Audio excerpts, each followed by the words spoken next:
Hello guys, welcome to my YouTube channel. In this video I will show you how to do multiplication in Python.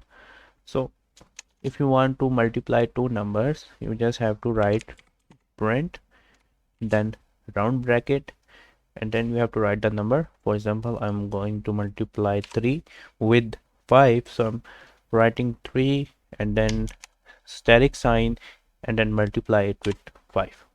Okay, so let's do another example. We are going to multiply 100 with 10. Okay, so let's check these two statements. So here we go.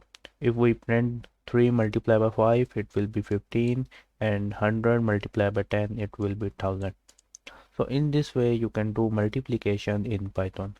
Hope you like this little tutorial. Feel free to subscribe to my channel, and if you have any question related to Python, you can ask me in the comment section. Bye bye.